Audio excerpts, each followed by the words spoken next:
Hello and welcome to Fish on Northwest. We're in Tommy Donlin. Hey, buddy. Yeah. 9 feet out behind me right now, so put your stopper up there on your mono. Yeah, it was a little bit of a slow grind in the morning, you know, and that happens sometimes. When you present it, you're sweeping it over an area.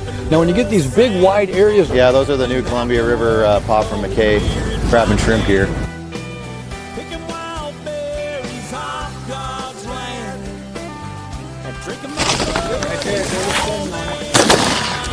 There we go. Yes, indeed. Nicely done, buddy. That's a beautiful fish, Dwayne. Nicely done. Thanks for rolling me into him, Mike. Yes, sir.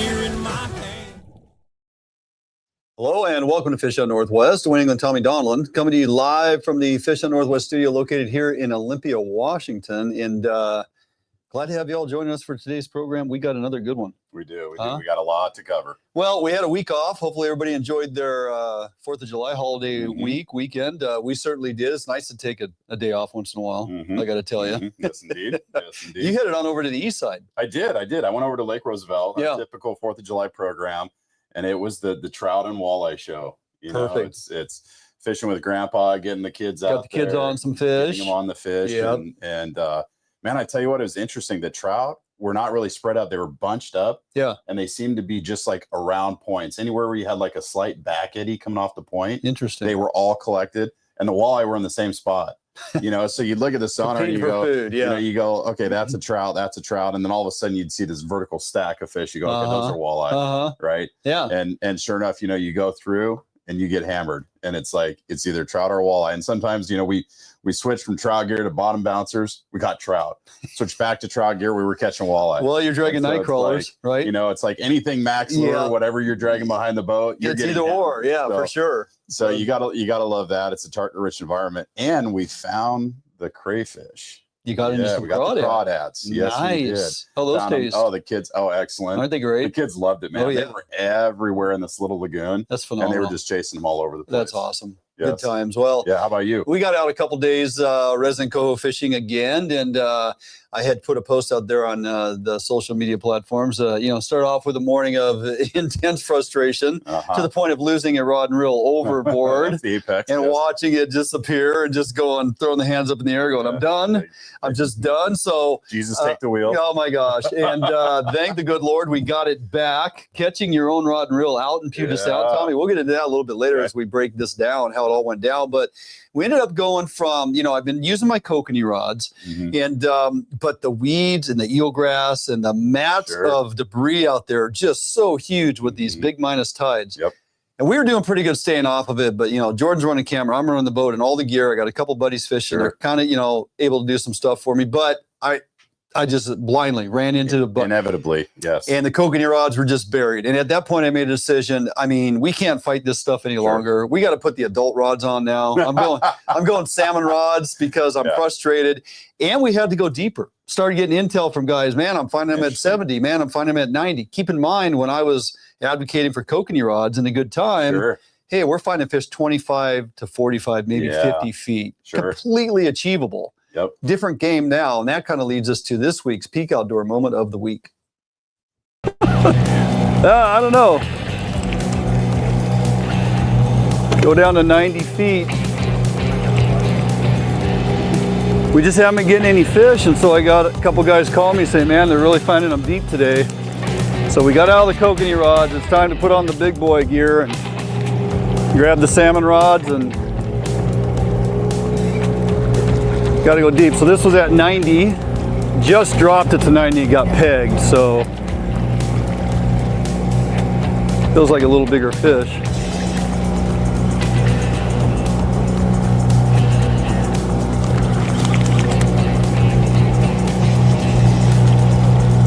Nice. Yeah, you're doing good. Newman, you want to grab the net?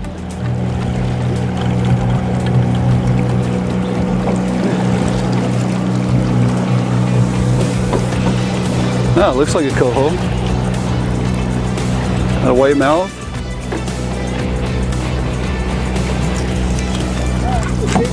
Yeah, real nice fish. Here we go.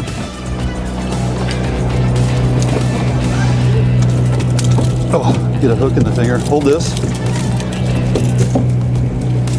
Yeah, nice fish.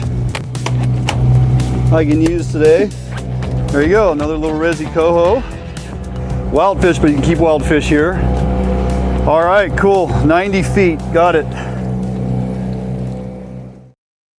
Well, there you go. You got to go down and get them where they're at. And the Kokanee rods just aren't real conducive to getting down to 90 and 100 feet. It's just a little extra on them. So, you know, plus all the debris, like I said, swapped out to the big gear, literally dropped that ball down 90 feet, turned around to get the other one going. I turned back around, that rod's going off. So yeah, coho are everywhere, man. They're up and down. We try to avoid them out of Westport and Nia Bay. For as long as you can. You'd be down at 250 feet catching coho. It's crazy. Yeah.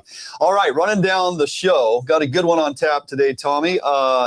Bring it back. It's been a bit. When we have budget woes and things to talk about with DFW, we call on Morgan Stinson. So WDFW Budget Woes and Cutbacks, Morgan Stinson, Chief Financial Officer, is here to spell it all out. Then we're heading back to Fontenelle Reservoir. It's all about the Brad's gear, the Skinny Mini, and the mini cut plugs for Kokanee. How well did we do? How well did it work? We're going to show you. And then a recap of our recent coho outings. Just heard me talk a little bit about it. We're going to get into it a little deeper, frustrations and success, what it took. And then, of course, the tuna are here, Tommy, and the WTC is just a few weeks away, plus some major changes in that event that you're going to want to hear about. Don't go anywhere. Jumping out for a quick break. Morgan Stinson when we come back. Allied, the new leader in heavy gauge aluminum boats. Allied boats have standard reverse chine and lifting rakes to help you plane faster and run at lower RPMs. Allied boats have several models to choose from, ranging from a 19-foot Mustang all the way up to a 32-foot Liberator. So regardless of what type of heavy gauge aluminum boats you are looking for, Allied Boats will have it for you. Contact Allied Boats today to learn more about these incredible fishing machines. I make my living catching fish, not only as a tournament angler, but as a guide as well. Catching fish is important, and Gamakatsu hooks for me, you know, they kind of help take the luck out of fishing a little bit just because they're a high quality hook. Obviously have a really good reputation for being very strong and very sharp. Gamakatsu, I use their products every day in the boat, and, you know, big part of my success.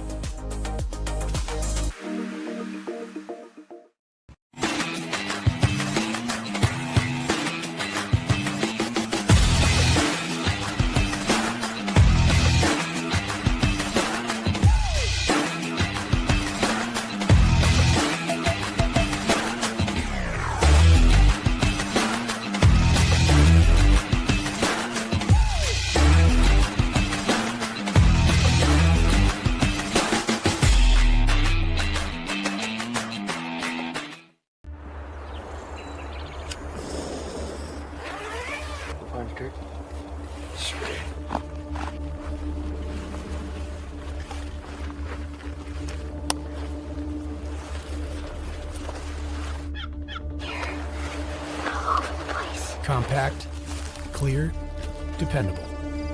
Bantam HD Youth Binocular. Learn more at vortexoptics.com. All right, welcome back to the program. I want to introduce you folks too, if you had not joined us previously when Morgan was on. Morgan Stinson, Chief Financial Officer with WDFW. Welcome back to the program, Morgan. Thanks for taking time and joining us today. Absolutely. It's a pleasure to be here, even if the news might be difficult. Yeah, the news is definitely difficult. Look, our legislative session this year was a tough one. And, you know, they went after a ton of money on the shoulders of the taxpayers here in Washington State. However, it seems to be a lack of support as far as the needs budget-wise for DFW. The overall budget reduction and impacts includes, you know, cuts with personnel, some of the capital projects, and some of our programs that we really rely on. Let's start off with how many personnel are anticipated to be cut or laid off due to budget cuts?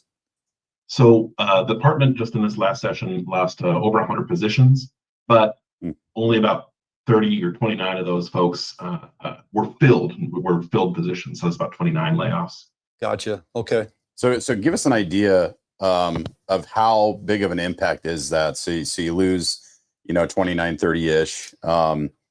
Is that reduction in workforce? Are we going to see that show itself in terms of, how programs are run or ability to run conservation programs? Absolutely. That's about $20 million in cuts on top of, kind of the license fee increase and swap that we also saw. Mm-hmm. And, of course, we're trying to make sure that we're looking at our administrative functions and, we reduced motor pool, contracts, travel, all that stuff. But what we really have is a lot of different areas. We got unfortunately, a bit of a list of impacts that, Washingtonians are going to feel and see. So reduced federal and state funding is what I'd been reading, and will lead to the closing of the Skamania hatchery near the Washougal River. Now, first I want to clarify the loss of federal funding as well. Is that correct, or why? That's actually been a long time case. The Mitchell Act funding that we get associated with that hatchery has, not been enough to support the Toutle and Skamania hatcheries. And so the state was supporting those hatcheries up until this most recent session. And so that is what is leading to the closure of the Skamania hatchery and the impacts to winter and summer steelhead there. So the impacts, the numbers of fish rearing and released and out of that hatchery and those rivers that hatchery supports. So is it mostly steelhead, winter and summer fish, or is there any salmon involved in that hatchery? Generally, it's those impacts to those steelhead, and I do think that there are some. I think there's also some cutthroat trout at the production there, and I'm not the perfect guy in the production numbers. Sure, yeah. Yeah, I think it's mostly the impacts are associated with steelhead. Okay. Yeah. All right. Morgan, I think, one of the big concerns, especially when you talk these hatchery programs, is we're already highly concerned about the numbers that are being pumped out of the hatcheries and where that population is. Especially, we have increasing concern when you really take into account the predation that's happening in the Columbia River with pinnipeds, and you watch how far upriver they're going. Are we, with this cut, we'll get back to the money side. I know you're a money guy. Are we expecting other hatchery programs to be cut, or which fisheries are going to be affected by this? There's a number of fisheries that are affected by this hatchery cut, but also we saw some fisheries like the Skagit and Sauk River fisheries. We just lost funding for the ability to sort of carry out that fishery. So there's a variety of impacts all over in a few different places. This should be, for now, the major impact for hatcheries is right here in the Skamania hatchery. But there's a bunch of other lost funding around sort of our hatchery production evaluation. Our ability to make sure that when we're raising these hatchery fish, that we aren't crowding out wild fish. And so we saw a $4 million cut just in that hatchery production evaluation. So the ask was for $1.6 million, which would cover, the funding request needed for Puget Sound area freshwater salmon and steelhead monitoring. That's what you're kind of speaking of there, Morgan, in reference to the Skagit and the Sauk. Probable closure in 2026. I mean, we just got that back for another season, albeit it was closed early due to lack of fish showing up based on preseason forecasts. But it's the monitoring that is going to have an impact that's going to force the hand at closing these fisheries.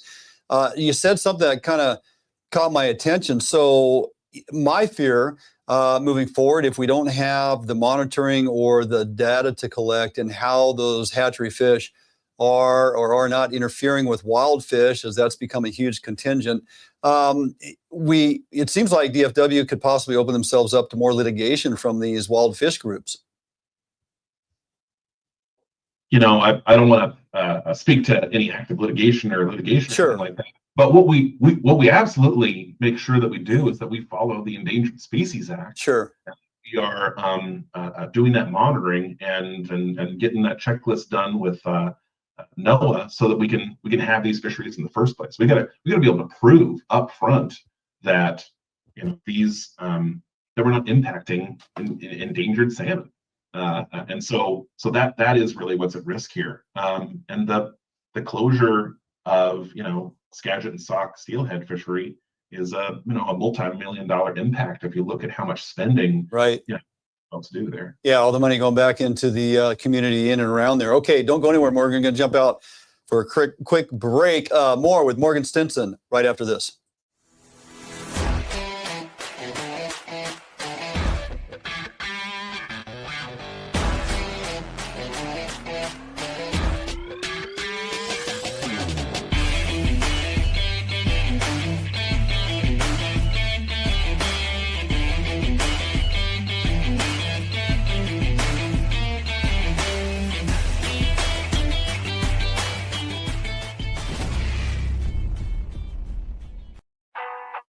All Defiance boats are built without any structural wood materials. That is why all boats are backed with a lifetime warranty. All Defiance boats come standard with large fish boxes that are fully insulated so that you can ice your fish properly all day. All Defiance boats are foam flotation filled and unsinkable for the ultimate in safety while fishing offshore. Before you buy any boat, stop by or call Defiance Boats today to ensure you are getting the very best glass boat your money can buy.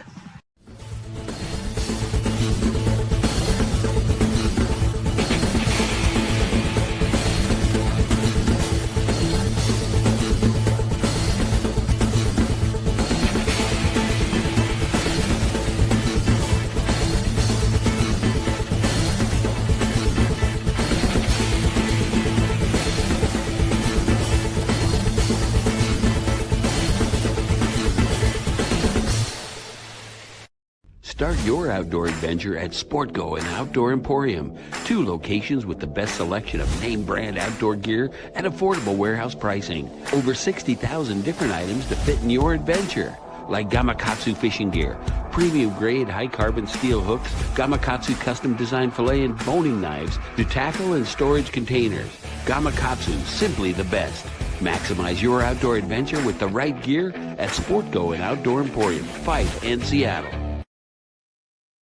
All right, welcome back. Still with Morgan Stinson, WDFW Chief Financial Officer. And it's never good news when we got to talk to you, Morgan. I'm not going to lie. It's just, it is what it is. But, thankfully you're counting the pennies and trying to keep this thing moving forward. So how will the reduced staffing also impact fisheries throughout the Columbia? There's a lot of fisheries that rely on monitoring and data collection and stuff. And without personnel, will some of the salmon steelhead fisheries be impacted along the Columbia and or tributaries? I'm not detecting a lot of impacts along the Columbia yet. Okay. We've got a whole bunch of impacts that I think folks are going to feel also in sort of our like lands mission. We have these dollars that we try to spend on maintaining our lands, and we spend it on access sites and roads, and also keeping these areas wild for species. We saw cuts to that, and we also saw cuts to the prescribed burns that we do that, kind of reduce the number of wildfires that we'll see, Sure. every fall.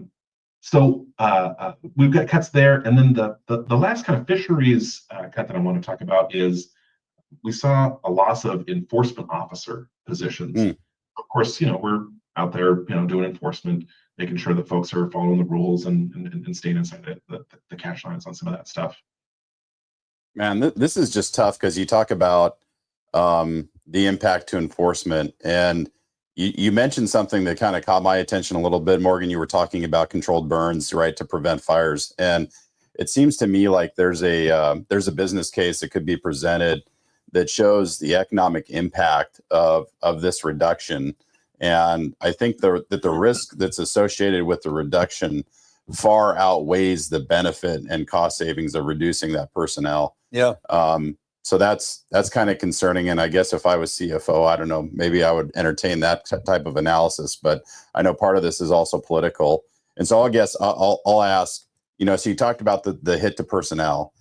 What about capital expenditures, right? Investing in equipment.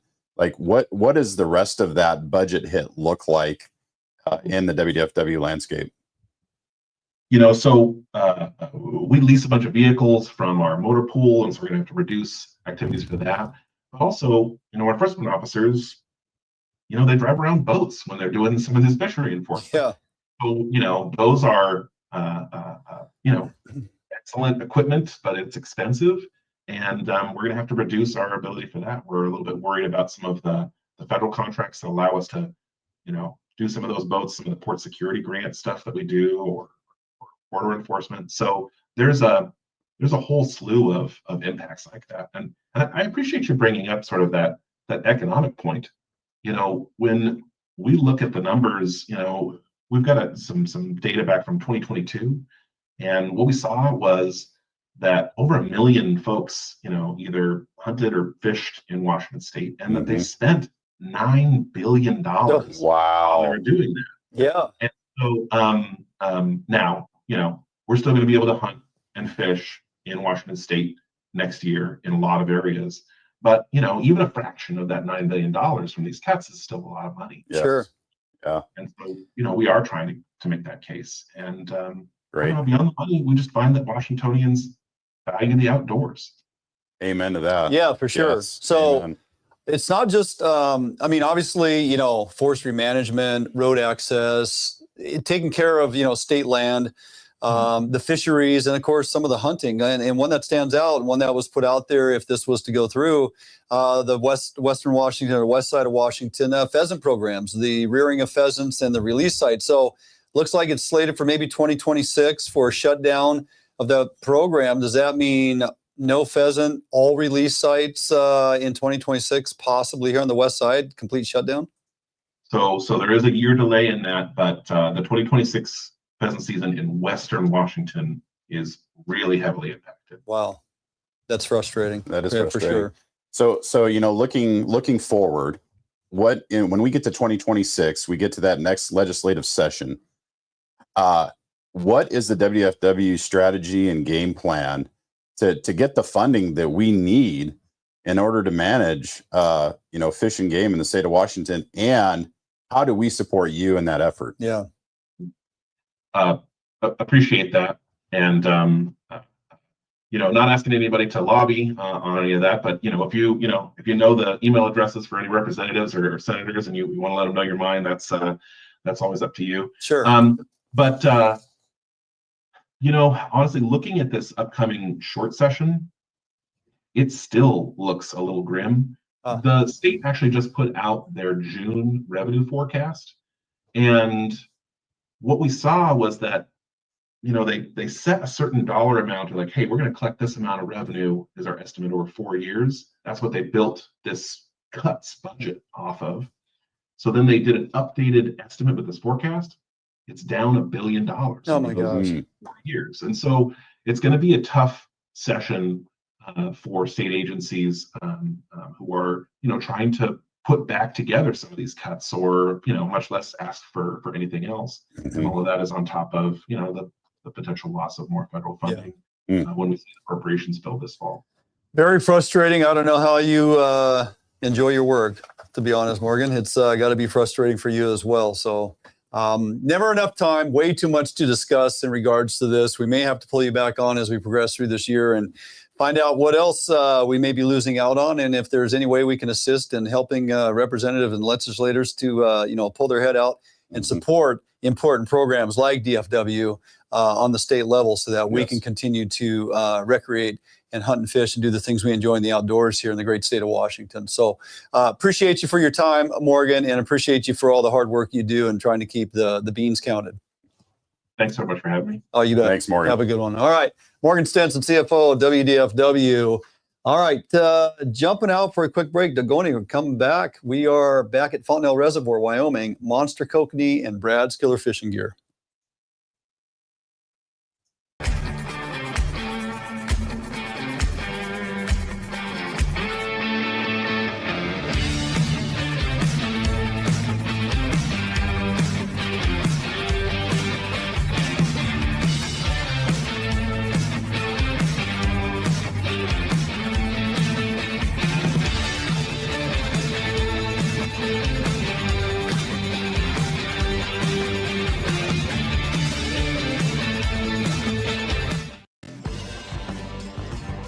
Defiance Marine is the one-stop shop for the Pacific Northwest angler. Defiance Marine guarantees the best price on a new and best service on a repower for your current boat. Defiance Marine is a Honda Premier dealership and one of the largest on the West Coast. Defiance Marine is a boat dealer who proudly sells Defiance, Allied, and Arima boats. All boats are built by West Coast fishermen for West Coast fishermen. Defiance Marine has all your boating needs to help you get out on the water.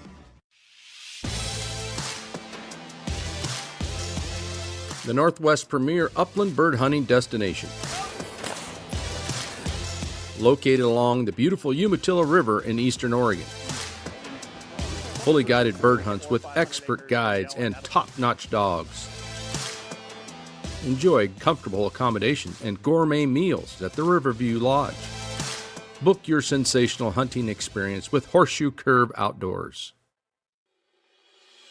When it comes to safety and security, trust the professionals at Phoenix Protective. Our highly trained officers provide 24/7 security services to meet your needs. We provide security for commercial properties, events, building entry, and more. We can monitor your property remotely with our monitoring equipment. At Phoenix Protective, your safety is our mission. Call us today or visit our website to learn how we can protect what matters to you.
We go.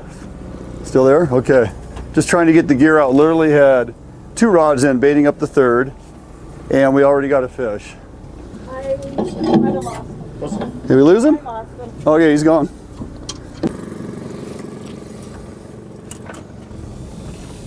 Clear this out of the way. If we could ever get all the gear in the water, that would be amazing. Still there, babe? Yep. That rod now twice. Haven't got the gear out yet. Some hot morning fishing. Yeah, just keep them to your right. We'll be fine. Feels like a trout, maybe. Huh. Looks like a kokanee. Looks like a I big. think it's trout. Looks like a big kokanee. Oh no, it's a big kokanee. That's a nice kokanee. Okay, lift. Okay. There you go, atta girl. First one in the morning, and there we go. Atta girl shing. Okay, pull a little line off of that. Let me put this in here. Come here, buddy. The chartreuse and pink out here has just been getting it done. I mean, look at that thing. Another nice fish. Wyoming. Maybe I'll get my picture already. You never disappoint.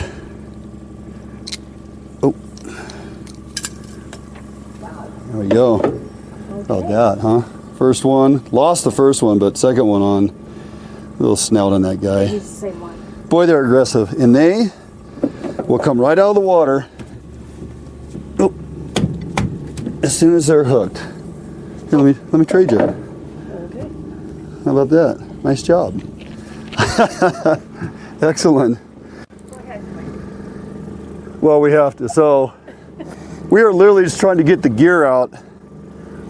Today we're rolling what we've been catching fish on, chartreuse and pink. But on 2 of our rods, we're going to run a Brad's KCP, a Kokanee cut plug. This is the first one we put down though. This has got a Brad's Dodger and a Skinny Mini. And because they've been hitting the chartreuse and the pink, of course I put out Twisted Sister. 25 feet down First kokanee here in Wyoming on a skinny mini. How about that? See if I get the net.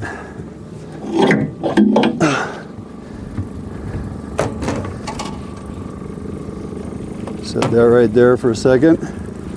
Bring him in, and it's not even a real big fish, and it might even be a trout on the skinny mini. Nah, I think it's kokanee. Okay. It's a trout on the skinny mini. How about that? Is that a brown? Look at that.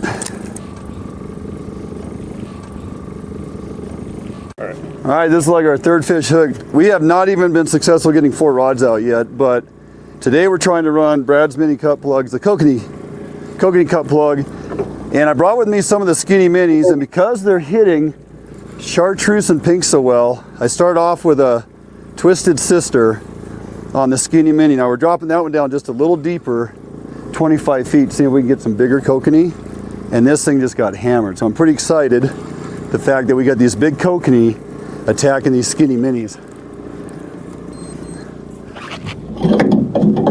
Okay. This will be interesting, but we're gonna get it. Here we go. Here he comes.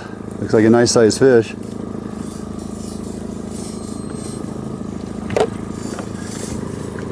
Oh, there we go. Big kokanee on a skinny mini. This is, I'm so excited. This is fantastic.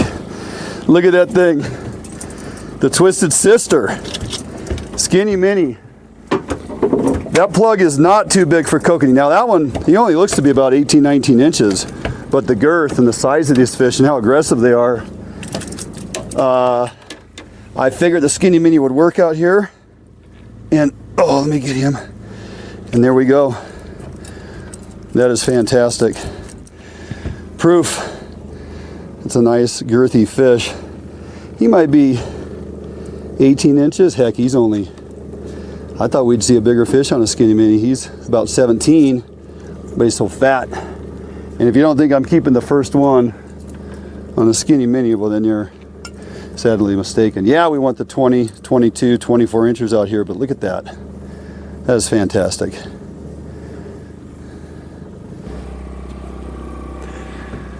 All right, just watching rods here. Hey, believe it or not, we finally got 4 rods out. Now, that's a good thing, but it's also a bad thing. It means we haven't been bit in about 5 minutes, but that's okay. So, hey, Dwayne England Fish Out Northwest. We're back out here on the water, still in Wyoming, going after these massive kokanee. Exciting morning so far, as you've seen.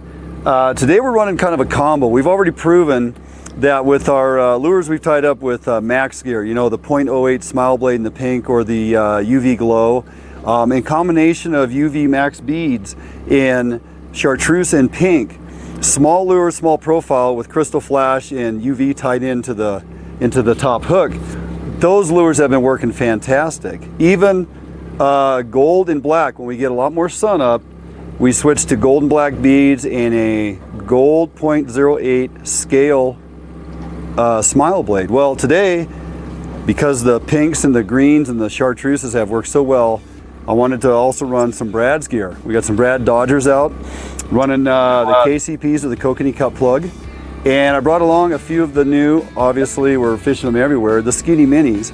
And I rigged a couple up. Of course, I went with Twisted Sister because it names every color I just mentioned. It even has some yellow in there. And that thing's just been getting hammered this morning. So it's a bigger profile. We've been doing real well on small profile, but today we're gonna run that skinny mini. And I'm hopeful that we get a fish over 20, 22 inches. We're gonna see how well it works. We're bringing it to you. Here we go. A Northwest favorite for almost 40 years, Arima boats are manufactured with pride in Bremerton, Washington. All Arima boats are built without any structural wood materials. That is why Arima boats are backed with a lifetime warranty. Arima can offer every boat with Honda outboard packages so that you can take advantage of the reliability and 5-year top-to-prop warranty from your Honda outboard. Call or stop by Arima Boats today and let them help you get into your very next boat.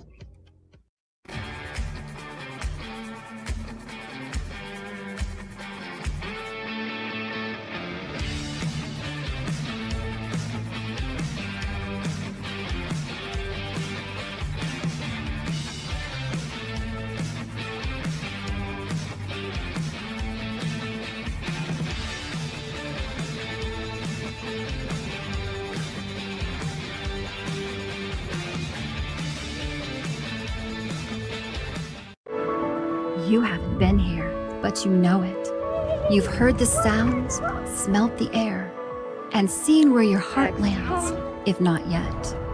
You haven't been here, but you've longed for a destination near or far. A place where discovery and history thrive for young eyes and old alike. You haven't been here, but you're on your way to a place not far. ExploreTheDalles.com. I make my living catching fish, not only as a tournament angler, but as a guide as well. Catching fish is important, and Gamakatsu hooks for me, you know, they kind of help take the luck out of fishing a little bit just because they're a high quality hook. Obviously have a really good reputation for being very strong and very sharp. Gamakatsu, I use their products every day in the boat and, you know, big part of my success.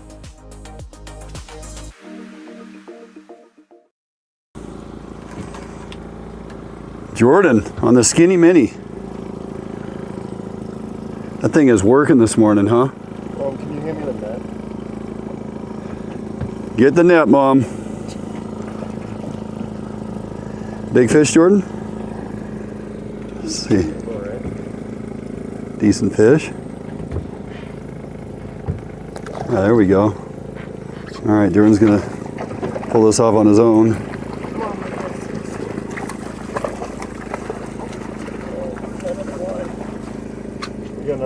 Okay. All right, nicely done. All right, we're gonna rebait the Skinny Mini. Jordan just caught a fish on that, and so we're stuffing it with tuna. Now I've mixed this tuna this morning with Atlas Mike's garlic lotion, and of course the Atlas Mike's tuna oil. I just want a little extra oil and scent coming off of this. The combination of tuna and garlic has just been lights out for us the couple days we've been fishing here. So I went ahead and mixed the tuna up with some garlic, and you know, these new Skinny Minis by Brad's are phenomenal. No longer do we have a rubber band. You just pop the back off, open it up. It stays hinged. It completely comes out of there if you want it to. And then we just take a little bit of this tuna mix. Okay. Make sure you don't overstuff it because you want to make sure to be able to close this. And then we're just going to pop that back in like that and make sure it pops and snaps tight. That's not coming apart. That tuna will come out of the holes along the body. And of course, though, you also can tip it with a piece of corn on each hook. Now we've caught them without putting corn on, but you know, we put corn on everything else. And yes, this is a tuna garlic corn. And yes, you're gonna get oil all over your hands, so you wear gloves. And there we go. Now we're gonna pop this back in there and hopefully catch like a 24-incher. Let's go. Surface rod, just reel it. You can leave. Oh, that thing is ripping line. Yeah, just keep cranking in fast. We're gonna get that cleared out of the way. Oh, that thing is just absolutely peeling line here. What in the world? Oh my gosh. Not only do they rip them out of the clip, but they literally just peel line off the drag. We got these drags set pretty tight too. Phenomenal. I do like these 9-foot rods. Just to the left? Yeah, just to the lid. Just leave it right there. We can work around that. Thank you. Oh yeah, sure. Good fish. Another good, they're all good fish. An 18-incher out here has got so much girth, they also rip it out of the clip. Yeah. Now this is on a little UV glow smile blade and a bead combination. Yep, chartreuse and pink. Little crystal flash. Where's this guy? There we go. All right, you go to the back of the corner there. Move this bucket. If you need, you can step up on there, big. Here he comes. Oh. Oh. Ooh. Oh, he almost shook me right there. Ooh, that's a nice fit. Ooh, that's a thick fish. Okay, coming to you. There you go. Okay, you got it. Nice. Ooh. Okay, let go. Let go. Let go. There we go. That's no wonder he's peeling line. That one's got some girth. That one's got some girth. Holy smokes. These fish. That's why this is a destination fishery. You gotta come do this. This is unbelievable. This is probably the bigger one of the morning so far. That's why he was peeling line. Look at that guy. Oh my goodness. Yeah, look how fat they are. Absolutely gorgeous. This is why you travel. Oh, we got a fish on that rod right there. Sherry, come grab that rod. Oh, we got a double. There you go. Yeah, atta girl. Reel that sucker in. There we go. Now we're talking. Double. Okay. Get him in the bucket, clear the deck, and I'll get the net ready. How you doing, babe? You got him? Oh. What are you doing catching trout?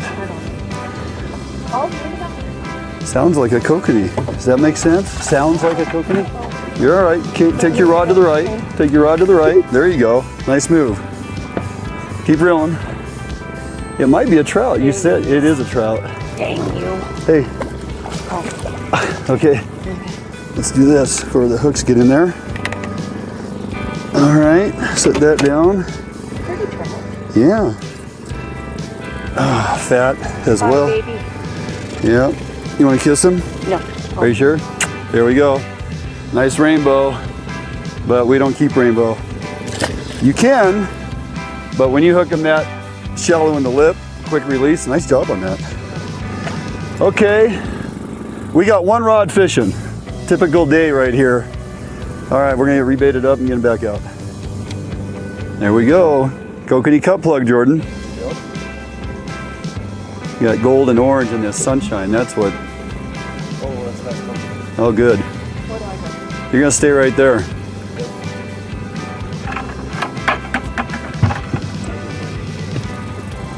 Is he coming in?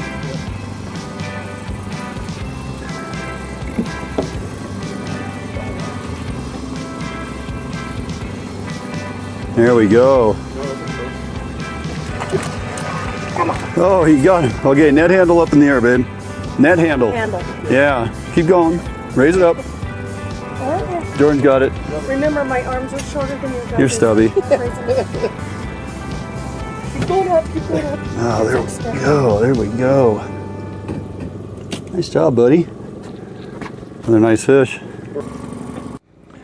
All right, well, another great, fantastic day out here on the water in Wyoming.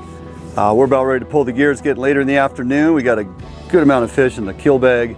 It's been just fantastic. You know, the Skinny Mini and the KCP, the Kokanee cut plug, did pretty good in the morning. As we got higher sun in the afternoon, profile might be a little big for what they were liking. So we worked them for quite a while. And as it got brighter and lighter, you really don't need to go deeper here. Them fish like to stay up suspended, and we've caught fish the past couple days, 18 to 25. Really never pulled a fish any deeper than 25. So bigger profile, that much sunlight, we had to downscale back to our smaller presentations and started catching a few more fish. So it's been a great time here in Wyoming.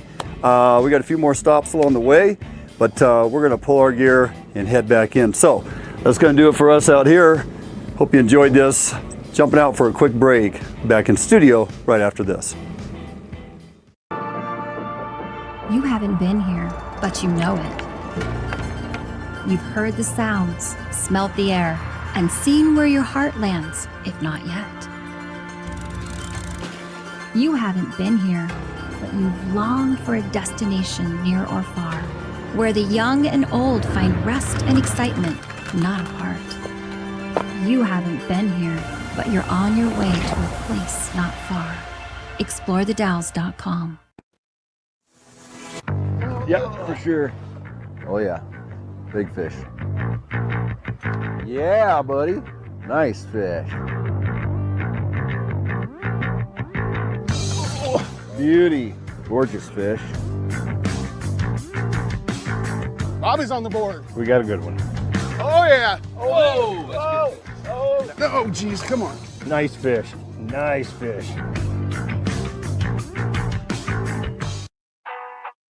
All Defiance boats are built without any structural wood materials. That is why all boats are backed with a lifetime warranty.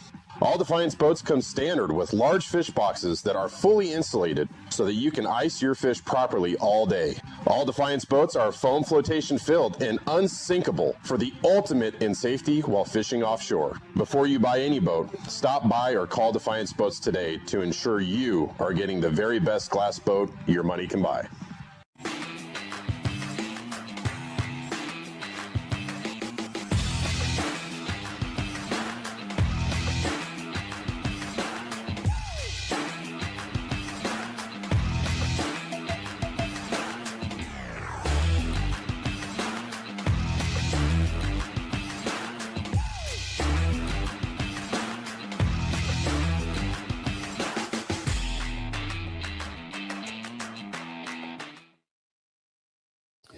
Well, there you go. Second round there at Fontenelle Reservoir, Wyoming, and did not disappoint. And you would think that those skinny minis and those mini cut plugs might be too big, but I mean, because we use the kokanee cut plugs around here for kokanee.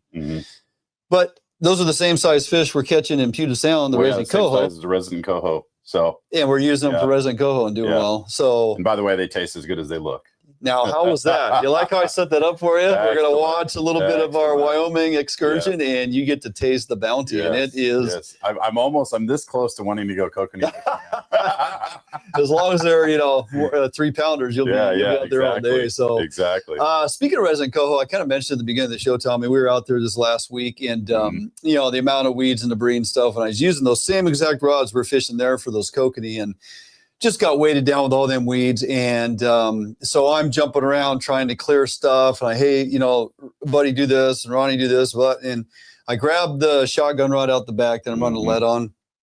I start clearing it. For some reason, I decide now I got to get this port side downrigger rod cleared because it's just weighted down. The downrigger's just, it's so gummed up. Yeah.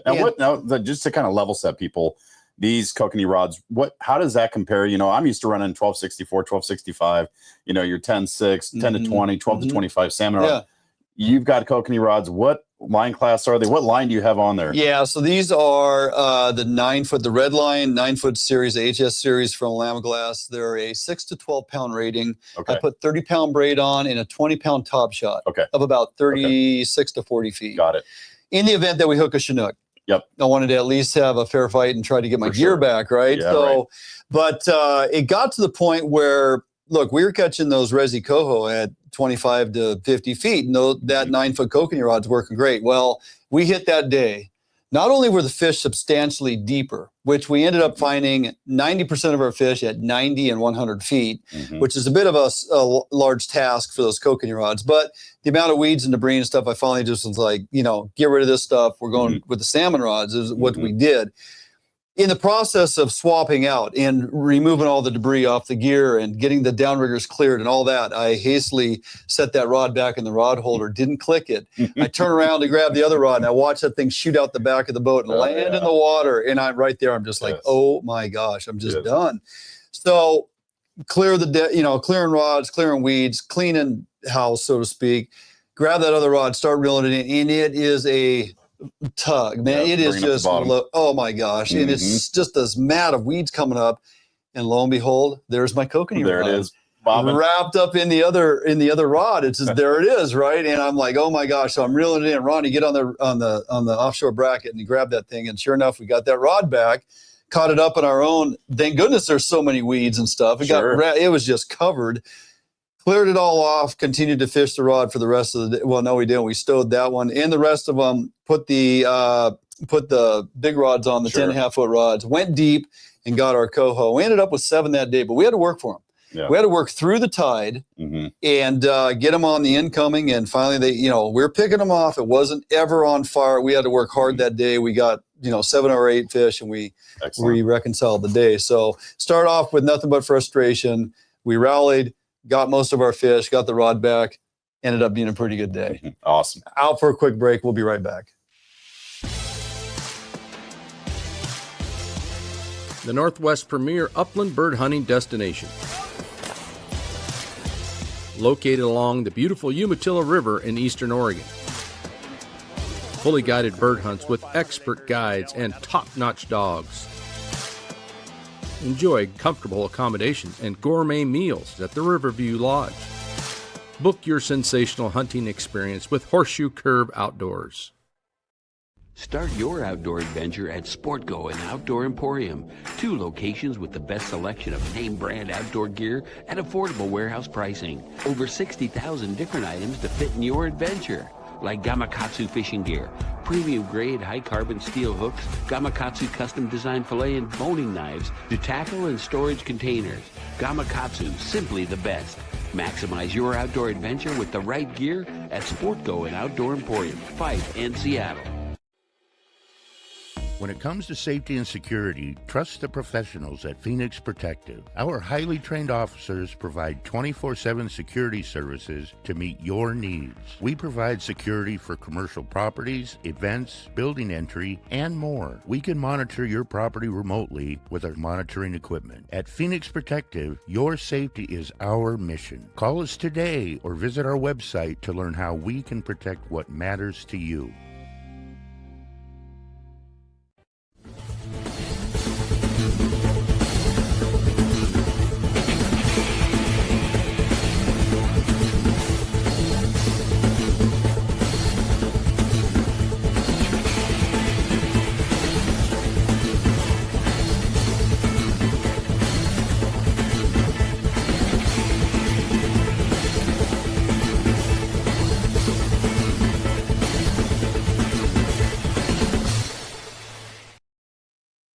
All right, welcome back as we continue. Tommy, this is a little thing I like to call Tuna Time with Tommy. Tuna, I love it. I love the ring of that. Tuna Time with Tommy. Tuna on the mind of many, especially you, my friend. So, first recreational tuna caught, I believe this last week I saw on social media. That's right. The Mark Coleman crew. That's right. Dave Russo, yep. They got out there and got them. They got 12 or 13 fish. Yep. But it was July 6th or something, wasn't it? Yeah, so, about there, yeah. Is that early? Which is really good because, you know, I mean, in the past few years, we've seen them show up a lot like the third week of July. Yeah. So the fact that they went out and got in on that school, you know, the first week of July, that's phenomenal. That's pretty excellent. good. Like the earliest I've ever caught tuna in Washington was June 18th. That's the earliest I've ever caught. Is that right? That's right. That's early. That's right. And then on the late end of the season, like November 1st is the latest that I know of that an albacore tuna has been caught. Gotcha. But yeah, I would say we're trending better than usual on the arrival of the fish this year. I know you're already monitoring your sea surface temperature charts and you're watching the flow. Yes. And how's the water temp setting up and how far out is it? And it's setting up perfectly. You know, out of Westport, you're looking at that 46 to 50 nautical mile run. There's a lot of great water that's pushing into Guide and Willapa Canyon, which is that, 46-30 over 125 line zone. Okay. And there's a warmer bubble that's south off the Columbia, just a little bit further south. And so I think as that water really starts to fill in, you're going to see, Coleman's team got in on that leading edge of tuna. Sure. And they're just going to keep backfilling. Oh, yeah. And they're going to stack the population, and it's going to get better and better. Which is good because up and coming, the WTC is just around the corner, August 1st and 2nd on the weekend there. And you're fishing with your team, and I'll be in Oahu for that weekend. We got a split duty. We got a couple different events to attend, but you'll be there, and we'll have some of our folks there with some swag for sale, of course, along the boardwalk. Washington Tuna Classic, as it's known, but also a change this year. Washington Salmon Classic. Washington Salmon Classic as well. Adding to it. That's right. Explain a little bit about, like, if I want to go fish the tuna, that's a boat, right? Yeah, that's team. That's a team game, right? Gotcha. But salmon is going to be run like a majority of the derbies are, where you've got a derby ticket, right, and you're turning in a single fish. The cool thing about this, so we were talking with Mission Outdoors, how can we get more veterans involved, right? Sure. And it's like there are so many people fishing salmon, right? And there's only a small percentage of the population that actually has the hardware of the boats, the ability to go offshore, catch tuna, get on them. Yeah. And so it's like, how do we get more engagement from the fishing community and really support the veteran community? Correct. And so that's how the Washington Salmon Classic was birthed. Okay. And along with it, it's not just salmon, it's lingcod, it's rockfish. If there's a halibut opener that gets open on the same day, there'll be a halibut ticket. So those are individual, like I could take my boat down there and go, I'm fishing salmon, lingcod, and if possible, halibut, right. But I'm buying those tickets specific for those entries. Yep. And then I'm going to hopefully turn a fish in on each one of those tickets in those entries. And I don't even have to fish tuna if I don't want to. That's correct. Yep. That's outstanding. You can target whatever you want. And do you know what the buy-in is for each category like that? I haven't seen it yet. Okay. For salmon, I think that the tuna rates are the same as last year. 6-person team, same rules. Okay. So this opens it up for everybody in all size vessels, and people can go, they can buy in on what they want. They can attend the event. There'll be the awards, the big dinner, the whole deal. Right. Yeah. And we typically have a challenge, getting veterans signed up, getting them on boats, right? Do we have enough boats? Do we have enough people volunteering to take vets? Yep. I mean, this kind of addresses that issue and make sure that we got a plethora of boats in the tournament and can also take veterans. And they can find all this information out at missionoutdoors.org. That's correct. Yeah, go to missionoutdoors.org and you'll see events. Click on that. It's going to spell it all out for you. You can sign up for which you choose and come on out and help support the vets. Jumping out for a break. We'll bring it right back. Allied, the new leader in heavy gauge aluminum boats. Allied boats have standard reverse chine and lifting rakes to help you plane faster and run at lower RPMs. Allied boats have several models to choose from, ranging from a 19-foot Mustang all the way up to a 32-foot Liberator. So regardless of what type of heavy gauge aluminum boats you are looking for, Allied Boats will have it for you. Contact Allied Boats today to learn more about these incredible fishing machines.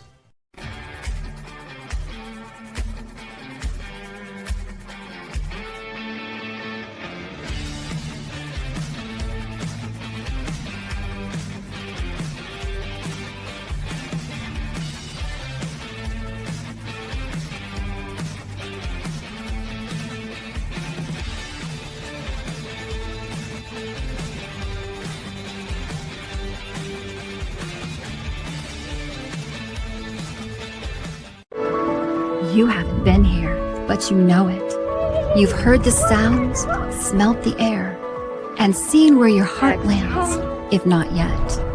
You haven't been here, but you've longed for a destination near or far.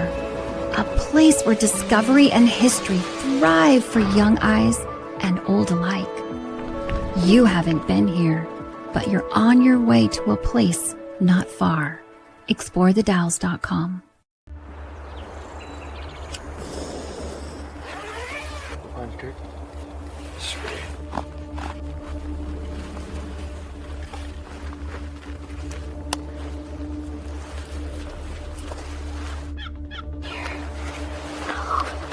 Compact, clear, dependable. Bantam HD Youth Binocular. Learn more at vortexoptics.com. All right. Well, man, so much going on. We got the Baker Lake sockeye opener coming up. Right. Those are big fish too, aren't they? Biggest sockeye in the state. Yeah. And they already got, I'm not even going to say, but they got a decent amount of fish put in the lake already.